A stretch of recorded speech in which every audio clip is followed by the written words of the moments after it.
Alright, let's talk about crosshair placement now. So crosshair placement is also a big thing when it comes to mechanics. I'm sure most of you have heard the term before, and there's not a lot to talk about in this, but there's still some important concepts and definitely going to make a big difference if you are aware of these things when it comes to developing your mechanics. So again, we're trying to get kills fast. As I said earlier, getting kills fast is really good, is like what's going to make you a good player mechanically, because if you can get your kill fast and cleanly, that means you have a much bigger chance of getting a second kill in the same round, right? If you take too long to get the kill, you're going to get traded. But if you kill this guy really fast, then you're much ready. You can be ready for the second guy faster and maybe get a second kill. And getting double kills and triple kills consistently will win you a lot of games, okay? Not even pros can do that all the time, so if you manage to do it, then you will be the best player in the world, right? So that should be the goal when it comes to mechanics, is to be able to get the kill fast as often as possible, okay? Because then it also opens up possibility to go for a second kill and a third kill. All right, so crosshair placement is very important for this. The biggest thing that we can talk about first is crosshair height. You always gonna have your crosshair at a headshot level. So, oh, that's not what I wanted to be.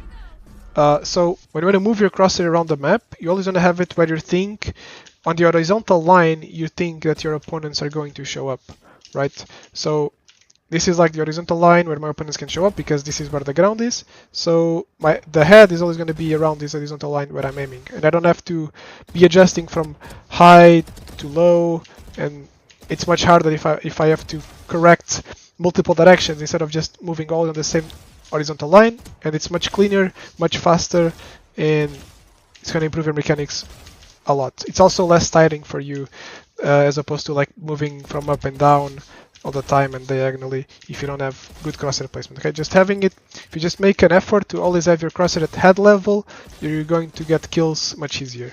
Okay, this also depends where they are standing at. If you think someone would stand on top of this, for example, you would aim at this crosshair height and then you would adjust higher, and then you would keep adjusting, and always just trying to keep it where you think people are going to show up according to the ground crosshair at headshot level. Okay. One thing I can talk about in this is, depending on what gun you're playing in between Phantom and Vandal, there's a couple of different spots you want to aim in terms of height when it comes to the headshot. If you're playing a Vandal, I think you want to aim towards the forehead a little bit more. And if you're playing a Phantom, you want to aim towards the mouth/neck a little bit more. The reason for this is that Phantom always takes 2 shots to kill. 1 headshot is not enough. Here it is because the bots are without armor. But basically, if you mess up the first shot and it hits the neck, the second will always be a headshot no matter what. And so it's much more consistently to do this and like aim a little lower, because you know that the second is always guaranteed to be a headshot, and you always need 2 shots to go for the kill anyways, unless it's really close range with the Phantom. As opposed to having your crosshair too high and then you just hit the first headshot and then the second bullet goes up and you don't correct it in time and you die, right? So if you just have it at around mouth and neck level, it's much easier and much more consistent to get kills, because the second bullet would always be a headshot and that's a kill. Alright, this is with the Phantom. With the Vandal, it's the opposite. You want to aim more towards the forehead, because it's really easy if you're aiming, just used to aiming low, to fuck up the first shot and be a shot on the chest or the shoulder, and then you thought it was going to be a headshot and it's not, and then you die, right? Because you thought you just needed 1 bullet to kill. But if you aim a little higher, and let's say you aim too high and you miss, that's fine, because you can just pull down, and it's really easy to pull down the Vandal, and as soon as you hit the head, it's a headshot as well. So you don't really are as punished as much if you aim too high. It's really easy to pull the crosshair down, and the first bullet you hit is going to be a kill, right? So this is like a small tip, but I think it will make a difference if you're ever struggling and you feel like you play, like one day you play well with one gun and the other day you play better with the other gun. Maybe it's because of this. If you just pay attention and try it out, you will see that it will make a big difference for you in terms of being more consistent with one gun or the other. Just basically aim a little bit higher with the Vandal and a little bit lower with the Phantom. But again, always like around the same horizontal line, going for the headshot height.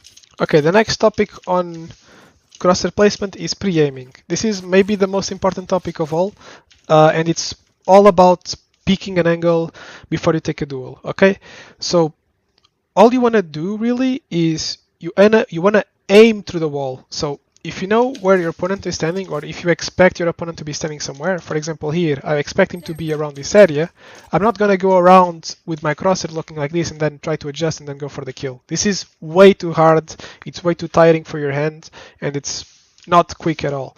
What you want to do is you want to aim to the wall. If you're going to swing, like if you're not swinging, sure, you can do this. But if you're going to swing, always aim to the wall. Literally look at the wall, aim, and aim at the place you think your opponent is going to be. So if you think it's this direction, you aim and then you just swing. Okay, you swing. I was wrong, but I was close, so I just have to adjust and I kill him, right? And the same thing here. I know one guy is behind this wall, so I'm not going to look like this. I'm going to look there because he's there. He's in this direction. And I just have to swing. I stop and I go for the kill. And even if I miss for a little bit, the adjustment is really low because my crosshair placement was good, right? It doesn't need to be perfect. As long as it's close enough, then you're going to get the kill fast, and that's what you want. The point is to go for kills fast, and you just have to take your time before you swing to make sure you pre-aim properly, and then you swing. Okay, pre-aim, swing. So every time, every single time you swing an angle, you have to pre-aim. Okay, don't ever swing like this. You always want to swing, unless you can swing like this if you think the guy is going to swing you back. Okay, it's the only situation. If you think the guy is also going to swing wide, then it makes no sense to aim to the wall because the guy is going to swing wide. You need to aim wider. But if you just think the guy is holding an angle, then you aim to the wall and then you swing. Always. Okay, it's always like this. And it's really simple. There's a really good place to practice this on range. I'm gonna go over there now. Yeah, so if you come here, this is a good place to practice. You can choose a difficulty. I'm just gonna do it on easy now because it's just for show. You can also start on easy if it's the first time you're doing it, and you're gonna progressively go up on the difficulty.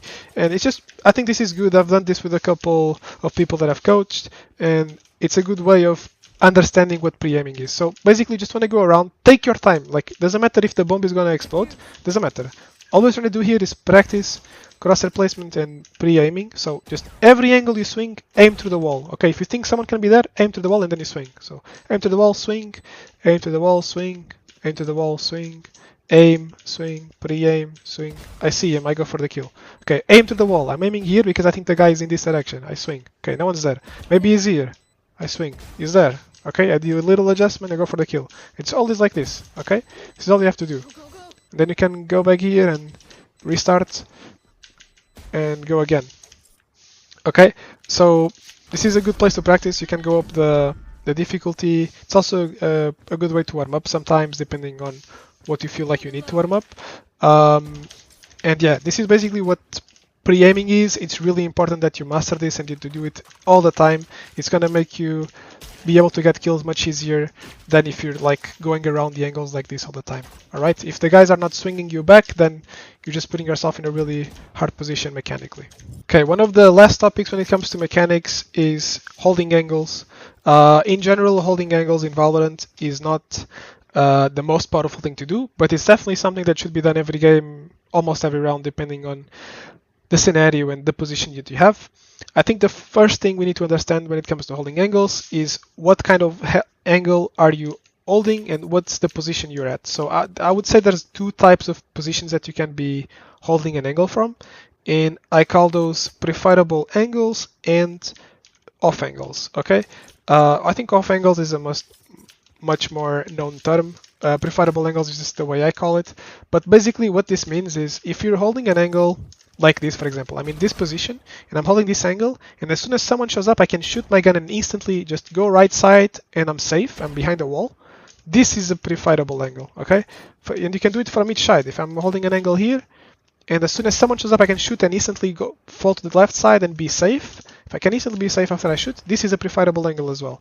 An off angle is something like this, where if someone swings, well, actually this is not a good example, but if, for example, something like this, if someone swings here, I cannot run anywhere. I'm stuck from both sides. I don't have anywhere to ride. So this is an off angle, okay?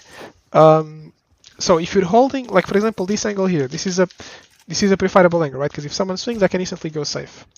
When you're holding a preferable angle, that basically means it's much more likely that you will get pre-fired or pre-aimed at, right? If someone is swinging here and you're holding this angle here, it's very likely that his crosshair is going to be here when he pre-aims and he's going to swing like this. No one would usually swing to an off angle like this because this is just an off angle. People swing looking at the preferable angles. Okay, so when you're holding an angle, you have to understand what kind of angle you're holding. Let's say you're holding this one, and this is a preferable angle. So understand this is a preferable angle.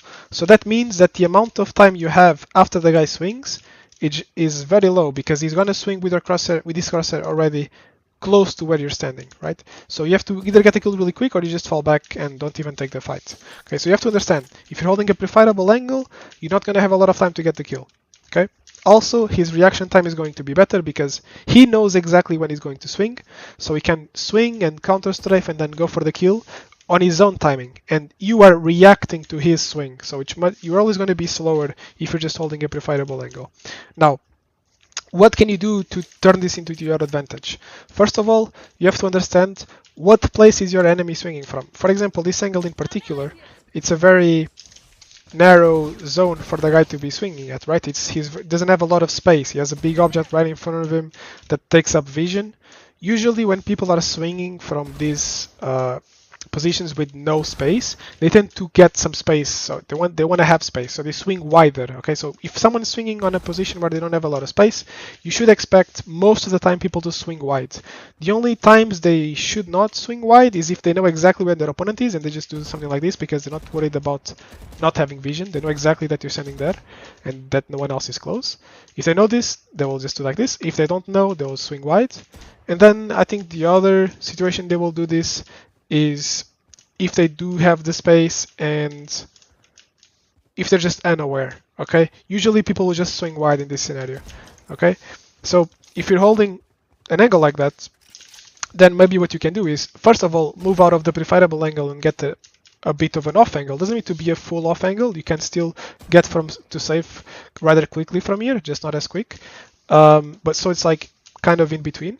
And then you also put your crosshair wide. You want to aim wide, expect a wide swing. And then if he doesn't swing wide, that's fine. You just adjust and you go for the kill still.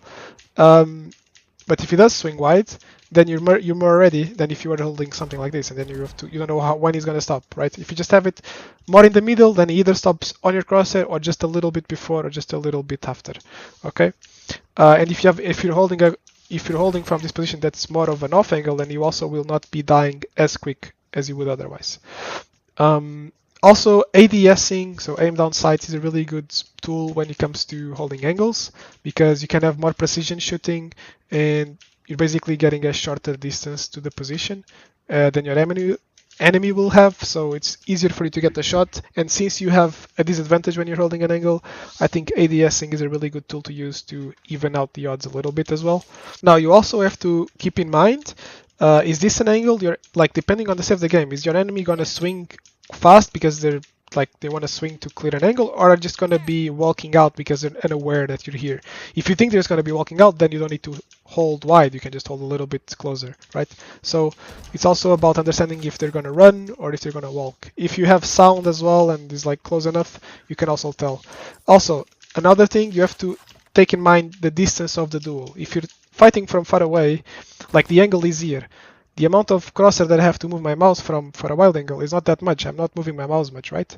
But from the same swinging point, if I'm holding a much closer angle, I have to move my mouse a lot more. I have to move my mouse like around here, because this is where the guy's going to stop if he swings wide, right? If he swing wide here, I'm going to swing like this, and I'm going to stop here, right? So look, I shot there. I cannot hold like this. I have to hold like this in this direction, right?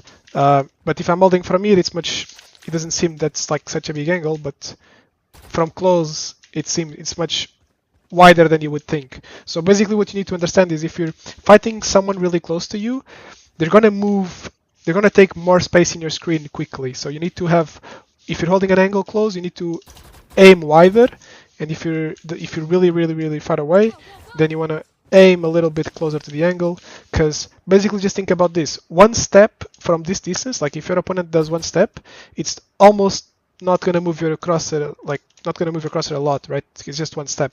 But if you're really close to him, like if your opponent is going to swing here, one step is something like this. I have to move my crosshair a lot more than I would otherwise, right? So distance is also a very important factor when holding an angle.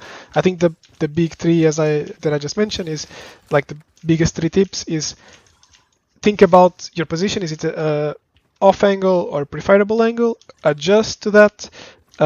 Think about how your opponent is going to swing. Is it a wide swing or not, depending on the space that he has to swing on and the information that he has. and if he is aware or not, if he's going to be walking or running. And then also think about the distance of the fight. If it's a close range fight, then you should most of the time expect a wider swing because it just takes more space in your screen than a long range fight. Okay, and this is basically what sums up holding angles in Valorant.